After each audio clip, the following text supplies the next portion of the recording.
tal? ¿Cómo les va? Bienvenidos a esta nueva edición de Sin Retórica a través de Somos Resistencia, todos los viernes a partir de las 22 y la reiteración, la repetición de los domingos a las 15:30. Un gusto porque completamos un nuevo mes de emisión y por supuesto el agradecimiento a quienes nos siguen habitualmente a través de la pantalla de Somos Resistencia, como también a través de nuestro canal en YouTube y nuestra página en Facebook, donde subimos todo lo que programamos semanalmente para que se tenga la posibilidad de poder observarlo en el horario y en el momento que usted desee hacerlo. Un nuevo mes con, reiteramos el agradecimiento a todas las personas y fundamentalmente a los invitados, a quienes convocamos y muy generosamente nos ceden el tiempo como para que nosotros podamos llevarles a ustedes las opiniones y los abordajes sobre diferentes temas que generalmente se refieren a lo político, pero no queremos restringir y acotar nuestro campo de acción, de análisis y de invitados solamente a esa dimensión de la realidad social. Una realidad que, no sé, seguramente usted lo debe estar observando y viviendo, que con la proximidad de la realización de las primarias abiertas, simultáneas y obligatorias nacionales y también con la cercanía de las generales legislativas aquí en la provincia y posteriormente en el ámbito nacional, va enrareciéndose. Es como que cada vez la acción política de los encargados de hacer política partidaria en las municipalidades, en las provincias y en la nación, van adquiriendo un aspecto de mayor pelea, mayor discusión, mayor cantidad de puntos de vista y de posiciones tan refractarias unas a otras que hace que no se pueda, o por lo menos se cree, no se intenta limar algún tipo de situación particular de encono, de pelea, de enfrentamiento. No porque estos enfrentamientos, si se nos permite la redundancia en el término, tengan que darse por fuera de las ideas, ¿no? Siempre es bueno, creemos, confrontarlas, debatirlas, con la mente abierta de tratar de tomar algunos de los aspectos del debate, de los conceptos que va diciendo, que va explicando, que va exponiendo la persona con la que, o los sectores con los que no estamos totalmente de acuerdo, como para que esas partes de pensamiento ajeno o del otro nos enriquezcan.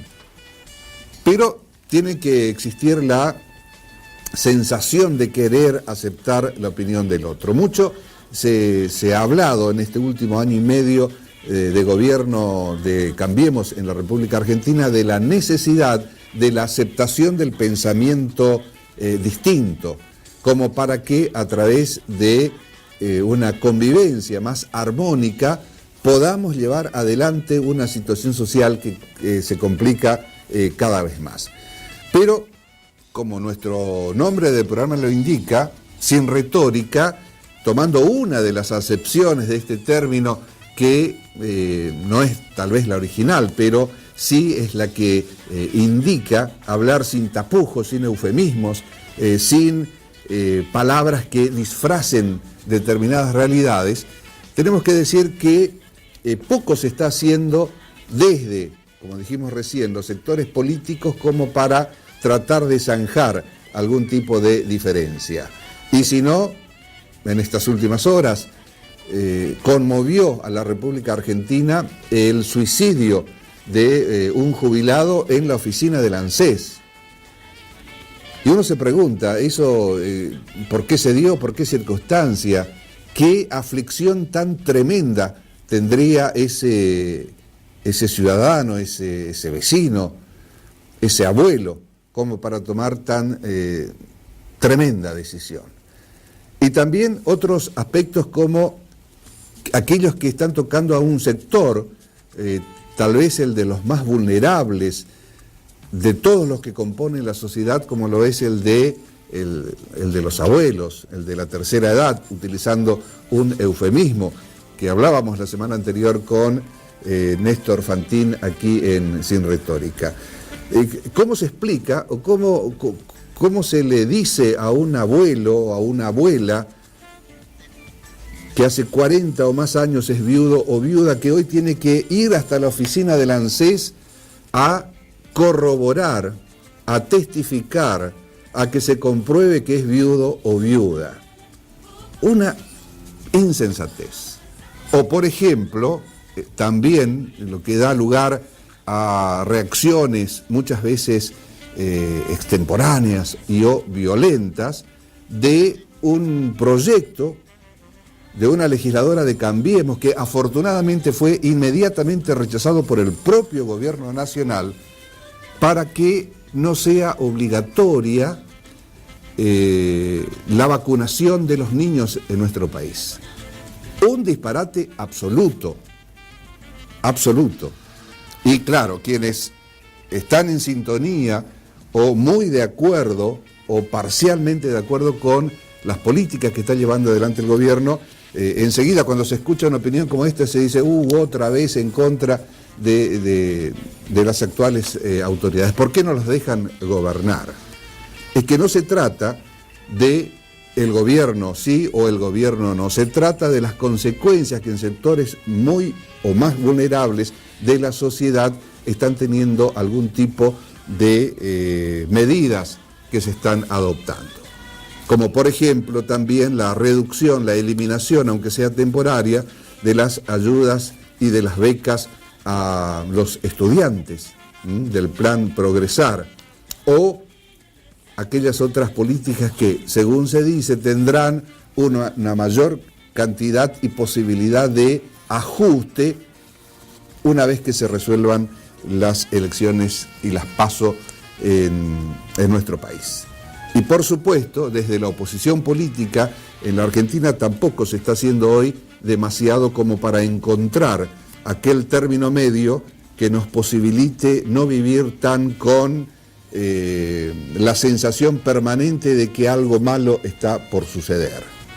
Ojalá que todo quede en los aspectos nada más que de posibilidades de enfrentamiento social, pero que no se concreten efectivamente en la Argentina. Ya hemos vivido eso y nadie, creemos, o por lo menos el 99% de la ciudadanía quiere situaciones que ya hemos vivido lamentablemente y con mucha sangre en nuestro país. Y decíamos esto también porque en el contenido de nuestro programa de hoy, en el próximo bloque, vamos a presentar una serie de informes referidos a la relación que existe entre la política y otros aspectos y actividades de la sociedad, como lo es el de los artistas, el de los intelectuales y del periodismo y del deporte, que desde hace muchísimos años se fueron conjugando o se fueron pasando de sus actividades específicas a la política. En muchos casos por un genuino sentir de brindarse a la comunidad y de darle un servicio, y en otros casos, tal vez en la mayoría, como para tener fama o bien aprovecharse de las circunstancias que presumiblemente una acción política les podría brindar. ¿Y por qué hacemos mención a esto? Porque con la realización, el armado de las listas de las primarias abiertas, simultáneas y obligatorias, fundamentalmente en lo nacional, aparecieron algunas figuras del espectáculo de la farándula que se presentan como precandidatas.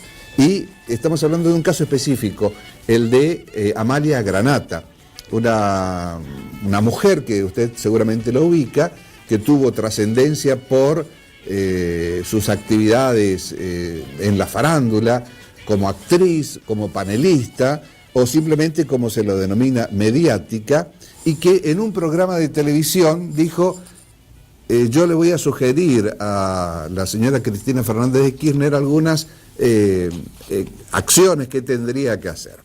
Eso motivó que desde el sector más duro, más de paladar negro del kirchnerismo, le saltaran con toda la parafernalia y la furia consiguiente. Y nos llamó mucho la atención que aquí en la provincia del Chaco, el dirigente del kirchnerismo, José Luis Valenzuela, catalogara a Amalia Granata como una bataclana barata.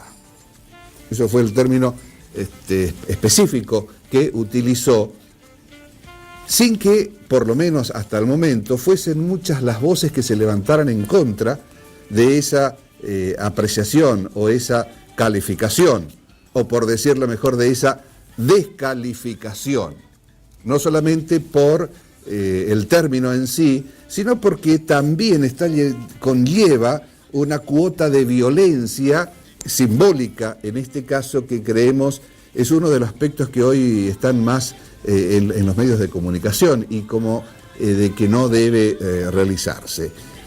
Y se olvida Valenzuela, a quien tuvimos en varias oportunidades en nuestro mismo programa, que con una conceptualización semejante, igual, en 1945, 1946, cuando apareció en la vida política del país María Eva Duarte de Perón, se la calificó y se la catalogó, porque venía justamente de su primera actividad en la radio como actriz de radioteatro justamente, y la participación en algunas películas.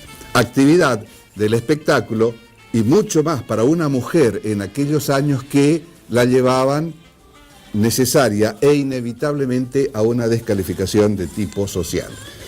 Uno cree que con el transcurrir de los años y la experiencia que se ha adquirido en este tema, hoy no cabrían más calificaciones como la que hizo Valenzuela de Amalia Granata. Pero evidentemente, desde uno y desde otro sector, aún perduran aquellas situaciones o aquellas posibilidades de ofensa sin que nadie o muy pocos levanten la advertencia o hagan la advertencia de que eso que hoy se está haciendo no debería hacerse, y mucho menos de parte de quienes están de una u otra manera en la actividad política plena, o por lo menos lo estuvieron.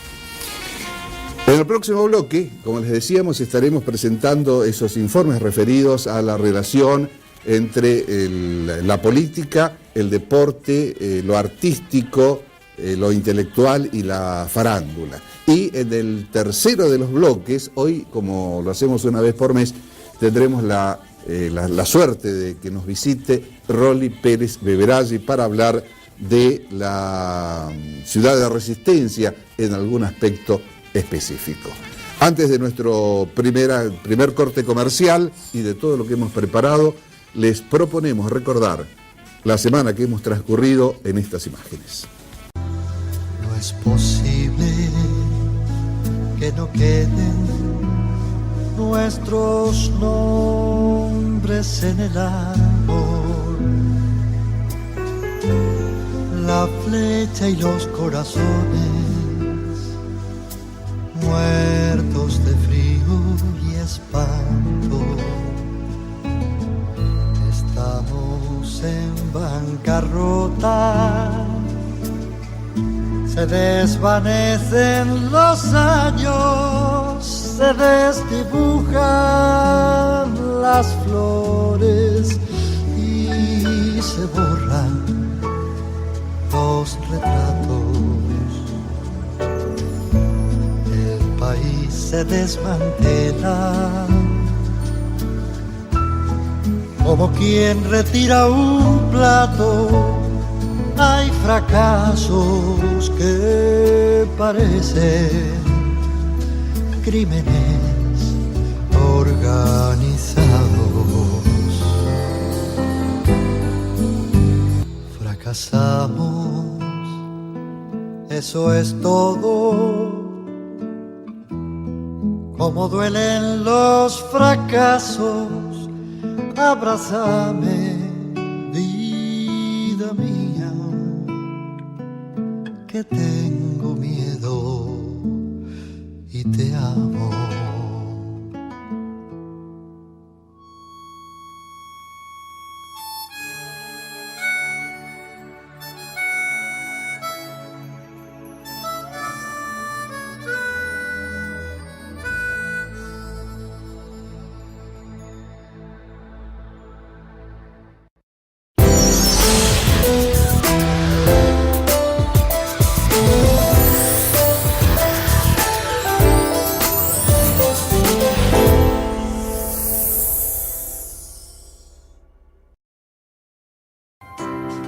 Somos el canal de tu ciudad que llega en forma directa a las regiones más importantes del país, reflejando la economía, la cultura y los deportes de cada lugar. Somos es la red de canales locales de Cablevisión, un medio ideal para que pequeños anunciantes lleguen a sus potenciales clientes en forma simple y económica. Somos es la oportunidad de comunicar productos y servicios con la mejor relación costo-beneficio. Tenemos planes que se adaptan a las posibilidades de cada anunciante. Tenemos una propuesta pensada para vos. Somos el canal local de Cablevisión.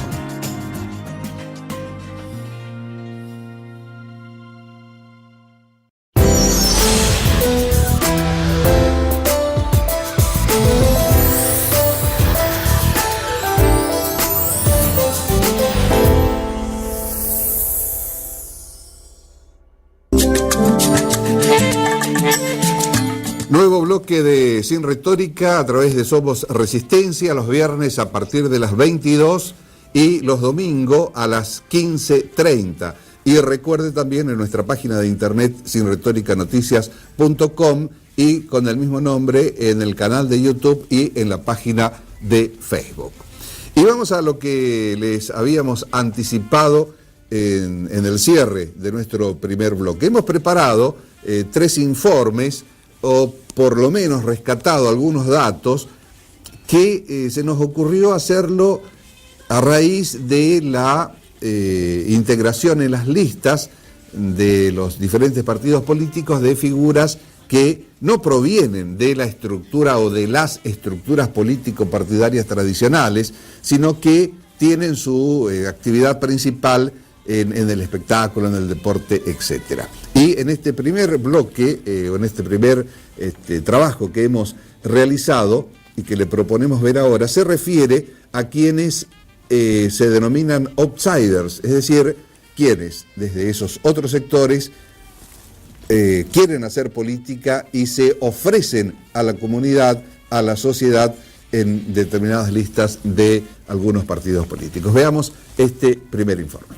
Como en elecciones anteriores, para este 2017, nuevamente aparecen en las listas de los diferentes partidos políticos nombres de figuras que no pertenecen a la estructura político-partidaria tradicional y que provienen de otros ámbitos como el de la farándula, el de la música, el de los actores, las actrices, el periodismo también y el deporte.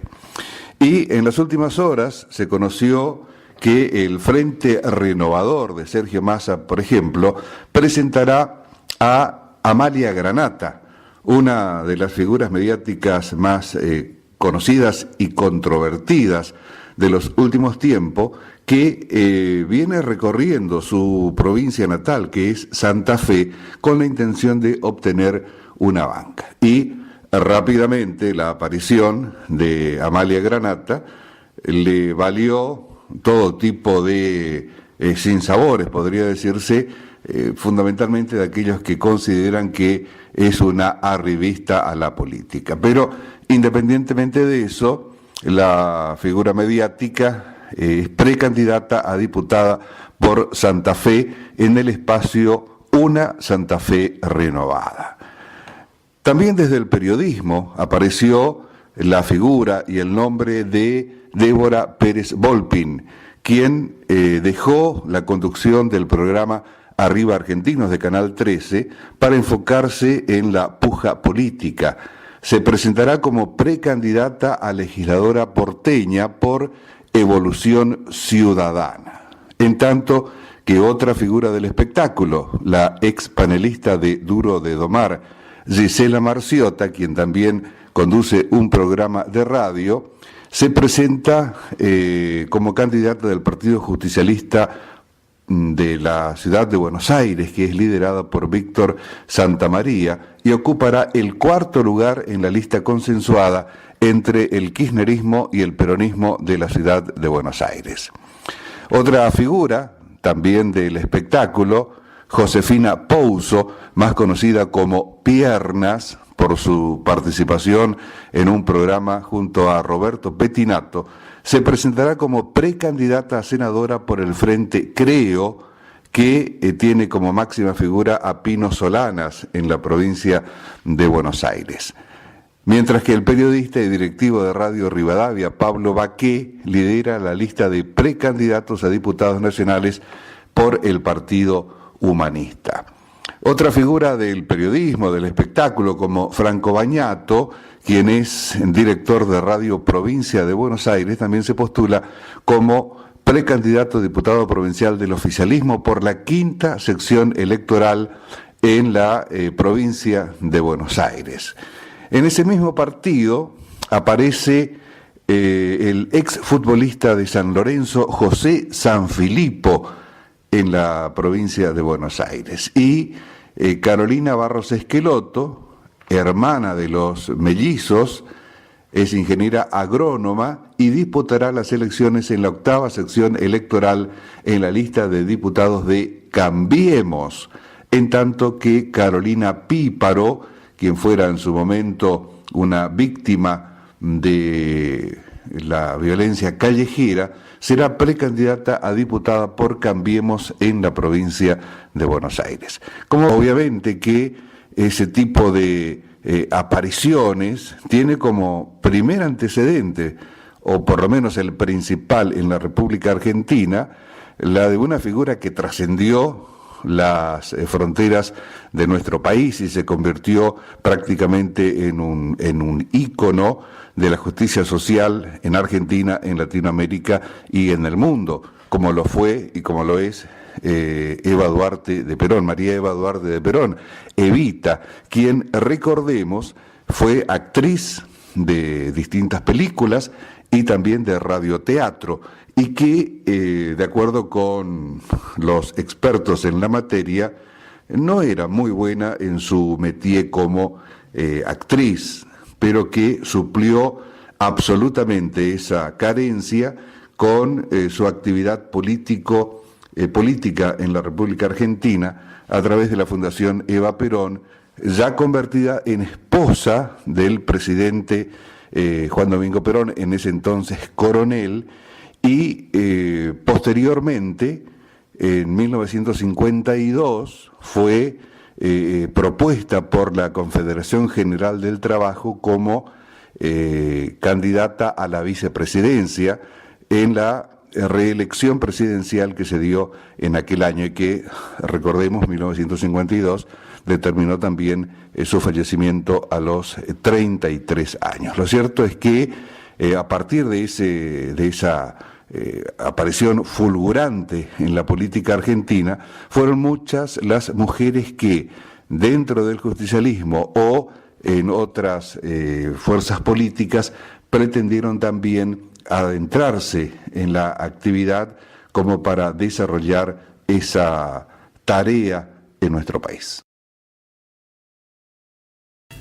Y veíamos en este material que desde siempre existió la sensación de que la política era un coto cerrado, hasta que fueron apareciendo aquellos que desde lo artístico, desde lo farandulesco, desde lo deportivo, se integraron a la actividad plena, como lo podremos ver en este siguiente material, en el que hacemos referencia a la integración desde el deporte a la política. Este es el material. Desde el deporte también se dieron aportes a la política. El más recordado es Carlos Alberto Reutemann, corredor de Fórmula 1 internacional, propuesto también por Carlos Menem, quien llegó a ser gobernador de Santa Fe y senador nacional, y hasta hace no mucho tiempo una de las figuras más convocantes y principales del justicialismo. Y el que tiene plena vigencia también, llegado desde el deporte a la política, es Daniel Scioli, quien ocupó puestos importantísimos como vicepresidente de la Nación, gobernador de la provincia de Buenos Aires y candidato a presidente de la Nación en las elecciones del 2015, en las que perdió con el actual primer mandatario Mauricio Macri. Pero además de estas figuras tan conocidas, hay otras como por ejemplo Carlos Pachamé,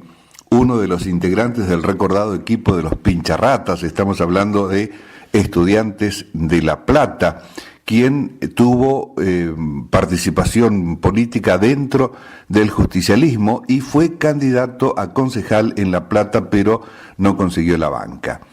Héctor Pichi Campana, uno de los basquetbolistas más importantes de ese deporte en el ámbito nacional, también participó en el justicialismo y logró en poco tiempo un sueño reservado para pocos.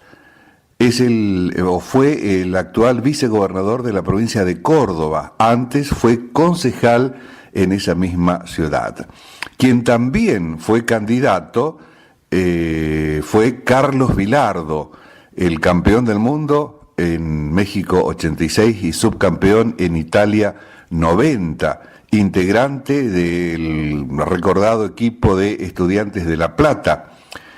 Nunca ocultó su deseo de ser presidente de la Nación y para lo cual armó un partido político y se postuló, pero duró nada. Actualmente sigue con sus actividades, pero ya alejados de la política.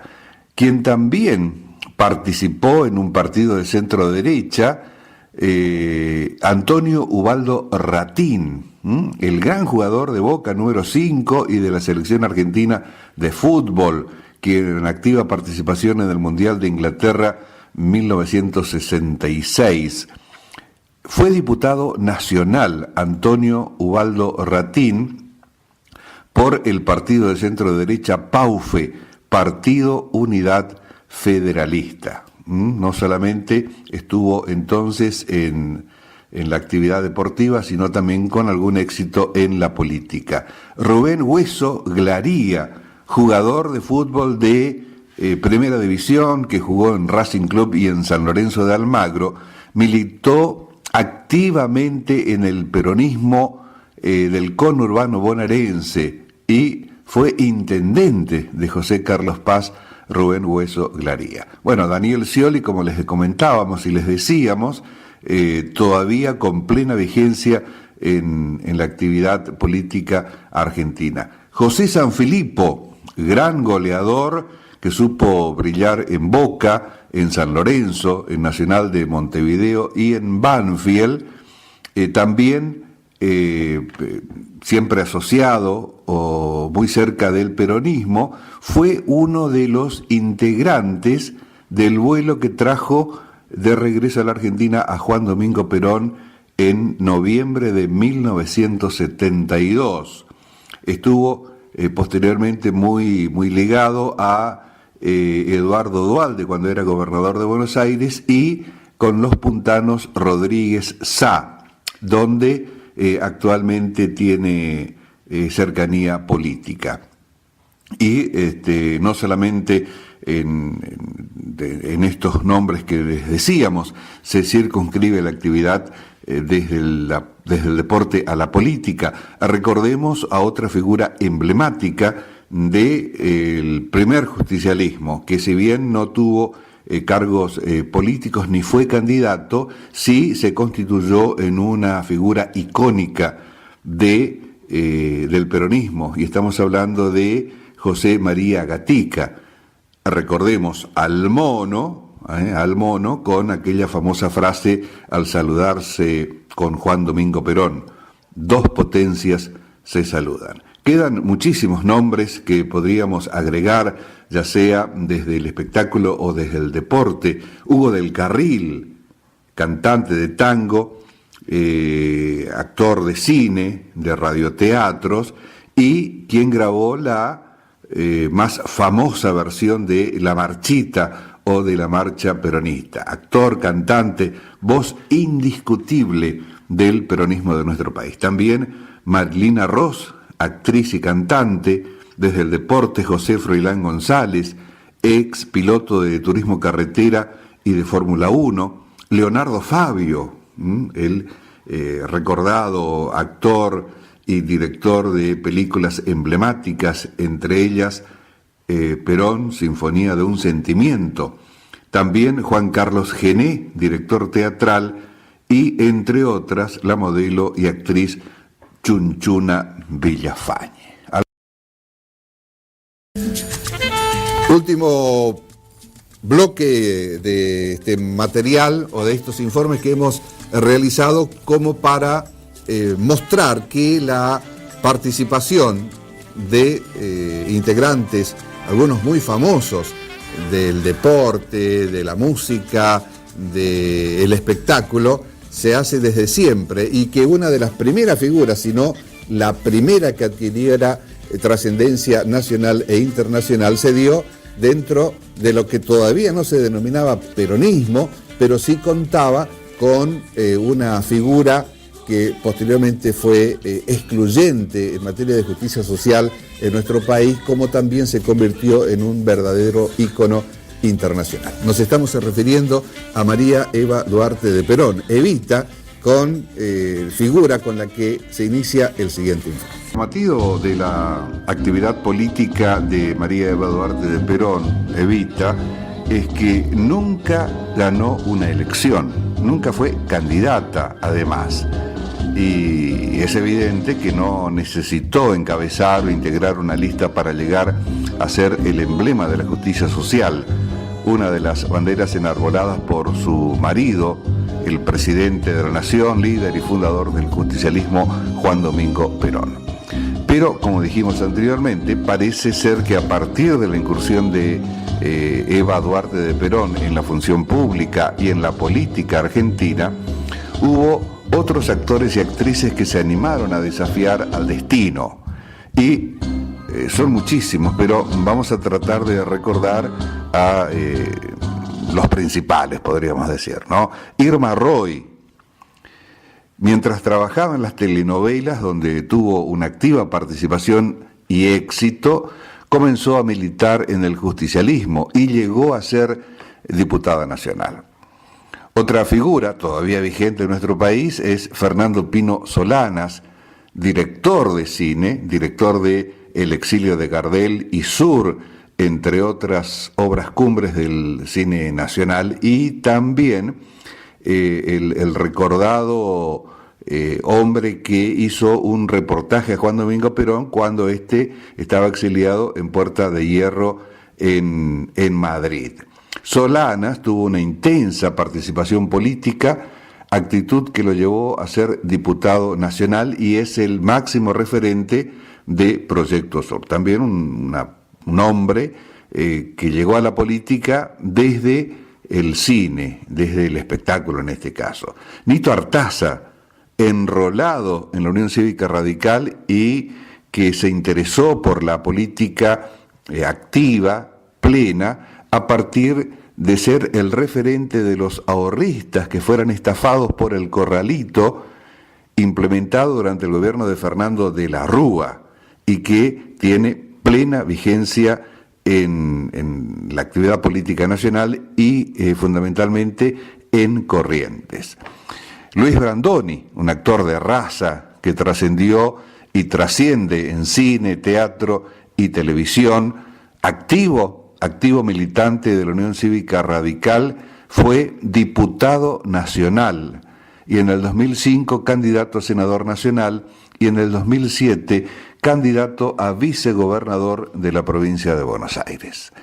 Quien también fue candidata o precandidata por lo menos es Moria Kazán, quien en vano intentó ser diputada nacional un par de veces a través de el Movimiento Federal de Centro, un partido cercano al expresidente Carlos Menem, por quien nunca ocultó su simpatía. Norman Brisky, de gran compromiso militante desde sus comienzos en los escenarios, tuvo siempre una activa participación en el gremio de los actores. Varias veces intentó ser diputado nacional o senador nacional en representación de sectores de la izquierda, pero nunca tuvo suerte. Quien también lo intentó fue Zulma Fayad, ex vedette. Apareció de la noche a la mañana con ansias de convertirse en diputada nacional, no lo logró y rápidamente también se esfumó su deseo y su participación en política. Otro hombre del espectáculo, Héctor Bidonde, su última participación política fue en Capital Federal, donde llegó a ser diputado de la ciudad de Buenos Aires en representación de un sector de la izquierda. Lito Cruz, un hombre, un actor de raza, también ocupó y ocupa varios cargos públicos, y si bien nunca fue candidato a representación alguna, lo cierto es que ocupó distintos cargos políticos, como por ejemplo fue director del Coliseo Podestá de La Plata, de dependencia municipal, y director del Teatro de la Comedia en la provincia de Buenos Aires. Claudio Morgado, el actor que se hizo famoso junto a Julián Weich en El Agujerito Sin Fin, y también muy recordado por su participación como conductor en TVR, integró la lista de candidatos a diputados nacionales que encabezó Rafael Bielsa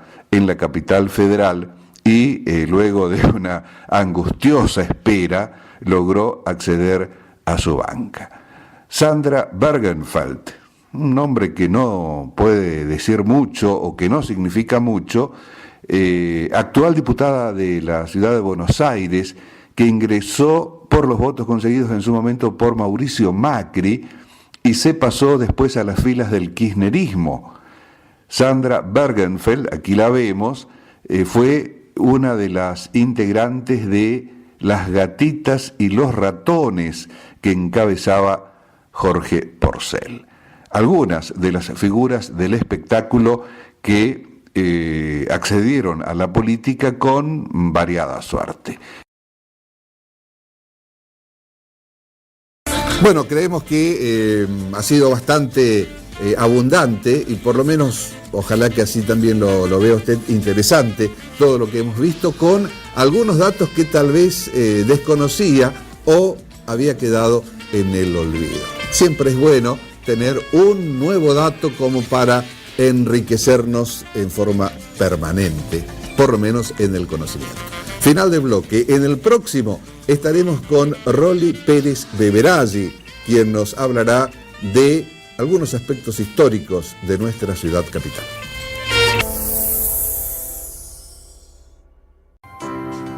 Somos el canal de tu ciudad que llega en forma directa a las regiones más importantes del país, reflejando la economía, la cultura y los deportes de cada lugar. Somos es la red de canales locales de Cablevisión, un medio ideal para que pequeños anunciantes lleguen a sus potenciales clientes en forma simple y económica. Somos es la oportunidad de comunicar productos y servicios con la mejor relación costo-beneficio. Tenemos planes que se adaptan a las posibilidades de cada anunciante. Tenemos una propuesta pensada para vos. Somos el canal local de Cablevisión.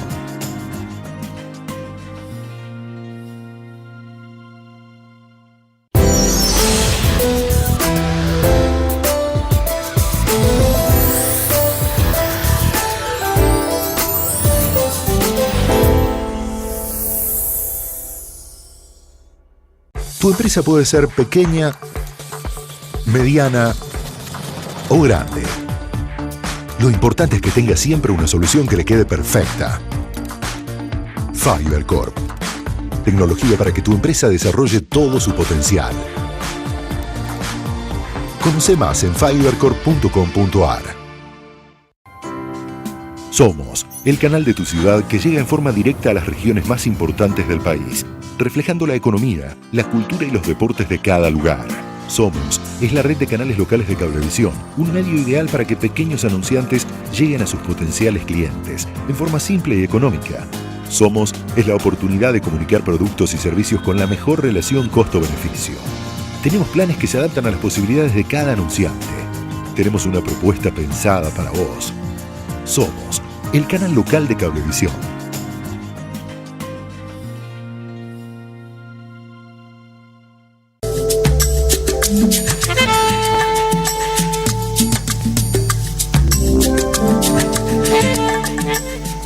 Y estamos aquí en Sin Retórica, en esta nueva edición, y como tenemos la suerte de contarlo una vez por mes, hoy la bienvenida a Rolly Pérez Beveraggi, nuestro historiador, nuestro hombre de las costumbres de Resistencia, que tiene diversos temas que va abordando y tratando en nuestro programa, y a quien lo saludamos. ¿Qué tal, Rolly? ¿Cómo estás? Hola, Pedro, ¿cómo te va? Buenas tardes. Buenas tardes. Y bueno, hoy tenemos algún tema específico acorde a la fecha, a las circunstancias de Resistencia. Sí, vamos a hablar del próximo 9 de julio. El próximo 9 de julio van a ser 80 años que se inauguró el mástil de Resistencia. Ajá. El mástil que está ubicado en el corazón de la capital, ¿no? En el corazón, frente al Banco Nación, Avenida 9 de Julio y la plaza. 80 años tiene, va a cumplir. 80 años va a cumplir el 9 de julio. ¿Y se tiene idea, Rolly, o datos de quién surgió la idea, de cómo fue la iniciativa, de quién fue? Como muchas de las cosas que se hicieron acá en Resistencia, como el monumento a San Martín, como los relojes que se pusieron, como el mástil, había unas comisiones pro de la loba romana, por ejemplo, y la comisión se encargaba de hacer el mástil y los trabajos de esto que estamos hablando. Claro, porque estamos hablando de 1937. 1937. Claro.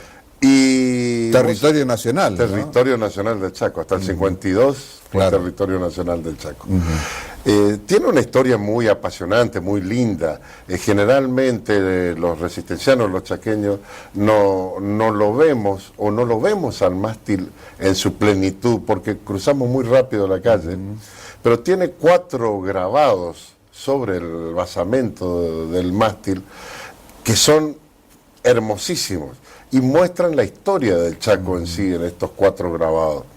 Este trabajo lo hizo un escultor muy famoso, argentino, Julio César Bergottini, que vino a vivir al Chaco por 2 años para hacer este trabajo. ¿Argentino? Argentino. De Avellaneda, Buenos Aires. Avellaneda, La Boca. Sí. Y él hace este trabajo con un sacrificio tremendo, porque había que hacer las placas primero de bronce. Y para hacer las placas de bronce había un famoso acá mecánico que era Aldo Agassani, que siempre tuvo una bicicletería, y él era soldador, y se juntaron llaves, canillas, se recolectó en las escuelas para poder hacer la fundición de bronce y aluminio, que es el basamento de la... O sea, hicieron una campaña de recolección de bronce. Sí. Y el bronce estaba en las canillas y en algunos elementos de las casas, llaves, ¿no? Claro, en muchos elementos de las casas. Se usaba mucho el bronce antiguamente. Y bueno, Aldo Gazzani fabricaba la placa, y sobre esa placa trabajaba Bergottini, y hace 4 placas fundamentales. Una son los pueblos originarios. La otra placa son la llegada de los inmigrantes al Chaco. La otra placa es el quebracho, o sea, cuando se trabajó sobre el quebracho. Y la otra placa es la explotación del algodón. Son los 4 puntos más importantes del Chaco en su desarrollo. O sea que ya en las primeras décadas desde 1900, esos 4 elementos eran considerados como pilares fundamentales de lo que posteriormente fue la provincia, ¿no? Totalmente. Ajá. O sea, la provincia se basó primero en el tanino y en el quebracho, y mucho tiempo en el algodón, y bueno, hoy lógicamente en la ganadería y en el cultivo, no solo del algodón. Hay que destacar también el rescate de los pueblos originarios, sobre todo en épocas en que se los combatió duramente con masacres de por medio, que hay que hablarlo, ¿no? Hay que decirlo. Por supuesto, al indio se los trató de exterminar, no de que trabajen como hacían los jesuitas, se los trató de exterminar, sí. O por lo menos si trabajasen, que lo hiciesen al menor costo posible, ¿no? Al menor costo posible o con castigo. Claro, y sin ningún tipo de reclamos o de soportar cualquier reclamo. Bueno, está la famosa masacre de Napalpí, claro. Que no fue mucho tiempo antes de eso. Por eso es que uno rescata que esté en el espíritu de quien hizo la placa incorporar al tema, ¿no? Sí, por supuesto, porque en esa época más bien se trataba de tapar que de... Exactamente. Además, una parte de la historia de la provincia y de ese entonces territorio nacional que no fue abordado como tal durante mucho tiempo, se trató de taparlo. Recién estos últimos años que se rescata la verdadera identidad o los verdaderos dueños de la tierra. Que hay mucho de declamación y pocas veces con acciones propias de reivindicación. Sí, por supuesto. Para que no quede solamente en la palabra, ¿no? En la retórica. Claro. Y el mástil siempre estuvo en el mismo lugar que está hoy, o ¿fue pensado para ese lugar, Rolly? Fue pensado para ese lugar. Antes estaba en la plaza. Y anteriormente. ¿Cómo en la plaza? En la plaza 25. ¿No estaba en el lugar que está hoy? No estaba en el lugar que está hoy. Estaba dentro de la plaza. Dentro de la plaza. Y más bien del lado de la Casa de Gobierno, ¿no? De este lado. Está. Y lo importante que también tiene temática, que Julio César Bergottini, cuando llega al Chaco, en el año 36, para hacer estos basamentos, estas placas, mejor dicho, se junta con la gente de la cultura. Y el 10 de julio del 36, Alfredo Pértiles hace una muestra en la Sociedad Rural, muestra de pintura. Alfredo Pértiles fue el padre, junto con Galíndez, de la pintura en el Chaco. Hacen una muestra y el doctor Alberto Torres lo invita a los dos a comer en el Chanta 4. El Chanta 4 fue un famoso restaurante, bar, hotel que estaba en la ex Tucumán, hoy Perón, y Donovan. En el Chanta 4, y se reúnen un viernes 10 de julio del 36. ¿Por qué remarco mucho la fecha? Porque a la semana siguiente ellos deciden llamar a otros amigos, los llaman a Deniel, los llaman a toda la gente de la cultura, de resistencia, y arman la famosa Peña de los Bagres, porque ellos se consideraban los Bagres. Ellos decían que eran unos Bagres, se juntaban todos los jueves. Y la Peña de los Bagres nace al próximo jueves, que es el 16 de julio, viernes 16 de julio del 36. En ese restaurante. En ese restaurante. Y se juntó toda la gente de la cultura del momento. Juan de Dios Mena, Denier, Bergottini, los escritores que había en esa época. Y al año siguiente, el 10 de julio, el 9 de julio de 1937, se inaugura esta obra, pero ellos continúan en la Peña de los Bagres. Reuniéndose. Guido Miranda lo llamó la generación dorada del 37. Y ahí nace la cultura del Chaco. Al año siguiente se forma el Ateneo del Chaco, enfrente en el Hotel Savoy, en el bar Chantecler. Que el Hotel Savoy es lo que posteriormente fue la Madre y el Niño. Claro, y hoy es el Hotel Gala. Y hoy es el Hotel Gala, ¿no? Hotel Gala, o Casino Gala. Exacto. Y ahí se forma el Ateneo del Chaco, que es la fecha histórica del Día de la Cultura, es del 38, ahí en el hotel que se forma en el...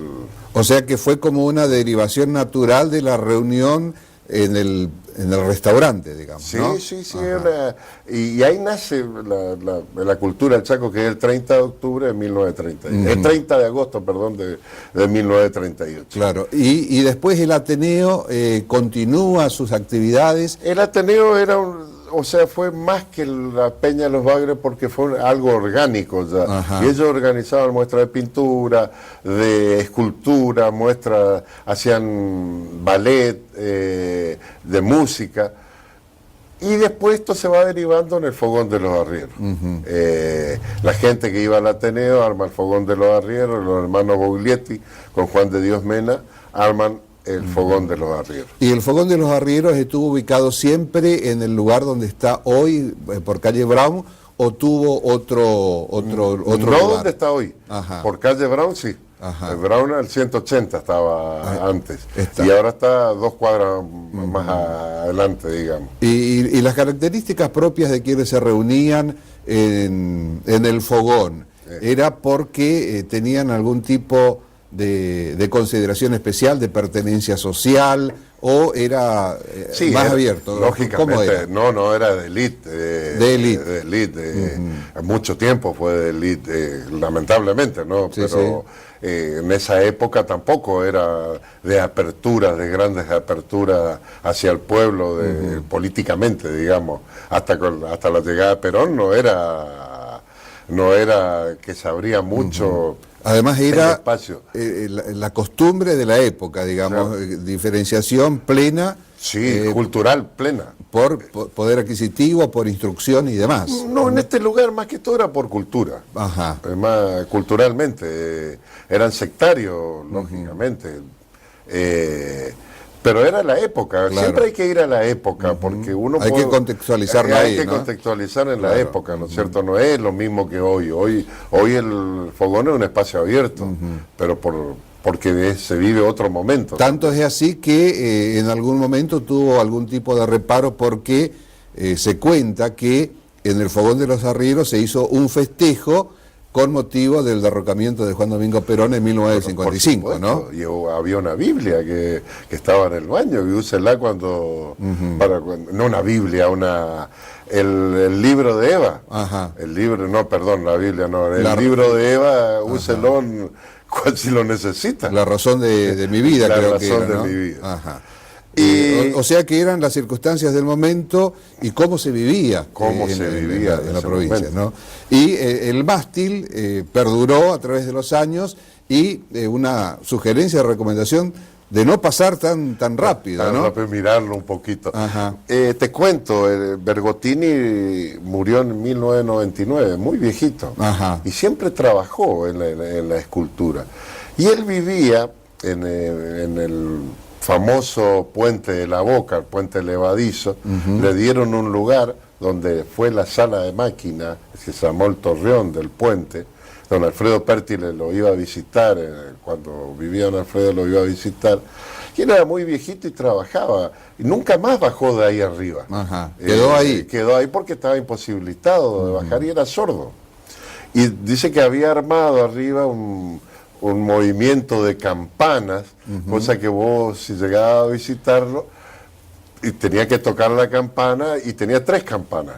Uno en la pieza 1, en la pieza 2 y en la pieza 3 para ver dónde estaba en su momento. Un sistema de llamadas personal, digamos. Un sistema de llamadas personal. Y, Rolly, ¿hay algún lugar de resistencia, alguna calle, alguna plaza que lleve el nombre de el creador, el fundador, el constructor del mástil? Mira, creo que no. Ajá. Creo que Por lo no. menos yo pero nunca lo escuché, ¿no? No, nunca escuché. Yo estoy en la comisión nomencladora, soy Ajá. presidente de la comisión nomencladora de la municipalidad, y no escuché. ¿Cómo Pero habría que ponerlo. Claro, como para tener un dato. ¿Sabes qué pasa con los nombres? Ajá. Yo soy un fanático de ponerle nombre de gente que hizo algo por el Chaco, ponerle el nombre de las calles. Claro. Pero las calles del centro ya todas tienen su nombre y nadie quiere cambiar los nombres de las calles. Yo cambiaría, pero no quiere la gente que vive Claro. sobre la misma calle, porque te genera un inconveniente, ¿no es cierto? Tal vez, y nada más que como un pensamiento en voz alta, ¿no? Denominarlo al mástil con el nombre de su Claro, creador. claro. Mástil Julio César Bergottini. Claro, de la ciudad de Resistencia. Y vos sabés que sí, lógicamente, y es una buena sugerencia. Y no poner los nombres, o poner los nombres de gente muy importante, muy lejos en un barrio, se pierde. Claro. Se pierde porque generalmente sabe la gente que vive en ese barrio o en esa villa. Además hay también toda una línea de investigación histórica en la Argentina que determina que los nombres de las calles, de las plazas, de los principales paseos de todo el país corresponden inclusive a una determinada línea ideológica, ¿no? Sí. Se siguió de acuerdo a quién gobernaba. Claro, sí. Normalmente, pero se siguió. Bueno, donde no hay una plaza 25 de mayo, donde no hay una plaza 9 de julio, donde... Claro, que serían referencias genéricas de hechos institucionales de importancia. Claro. Pero sí, en todo el país hay calle Mitre o avenida Mitre. En fin, la generación del 80 está presente en todo el país, ¿no? Permanentemente. Pero la línea Dorrego, Rosas, y ahí no hay Rivadavia. tanto. Claro. Rivadavia sí hay. Por eso te digo, pero Rivadavia, ¿cuánta calle y avenidas importantes de Rivadavia? Y Rivadavia no fue uno de los mejores patriotas que tuvimos. O por lo menos fueron, o todavía son muy discutidos, ¿no? Son muy discutidos. Rivadavia, Roca, Mitre. Claro. Y hay que tener en cuenta también que en la mayoría de las ocasiones en que calles, plazas o avenidas llevan el nombre de Uruguay, se refieren al apoyo que Uruguay dio en el 55 para la Revolución Libertadora. Y acá la calle principal se llamó Uruguay. Exactamente. La hoy Ilia se llamó Uruguay en su momento. Rolly, muchísimas gracias por este dato del 9 de julio, que se va a cumplir 80 años de la inauguración del mástil central de Resistencia. Sí, por supuesto. Y gracias a vos por la invitación. Y otros datos que van apareciendo y que seguramente lo vas a tratar en el próximo programa. Muchas gracias, Rolly. Gracias a usted. Rolly Pérez Beveralle con nosotros aquí en Sin Retórica. Una pausa y ojalá que haya quedado un dato que usted no conocía, como para que todos vayamos conociendo muchísimo más de cerca nuestra realidad, nuestra historia, nuestras tradiciones. Una pausa y regresamos con lo que hemos preparado para esta edición.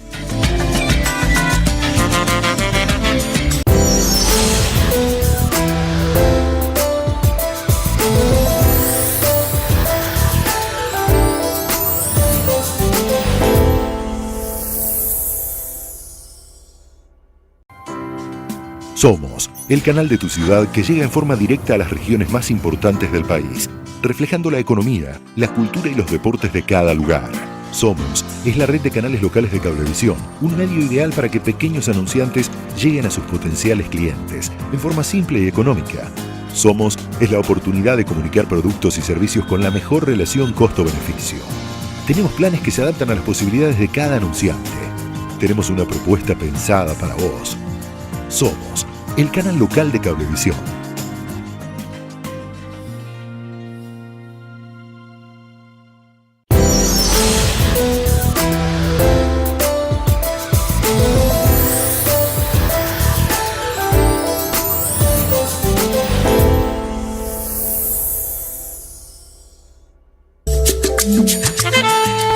Último bloque de Sin Retórica a través de Somos Resistencia, los viernes a las 10 de la noche, a las 22, y la repetición de los domingos a las 15:30. No nos queda más tiempo, la invitación para que nos encontremos la próxima semana y lo invitamos a compartir el siguiente material de un sector de la ciudad de Resistencia como lo es la Laguna Argüello, con estas hermosas imágenes. Hasta la semana que viene, si Dios quiere.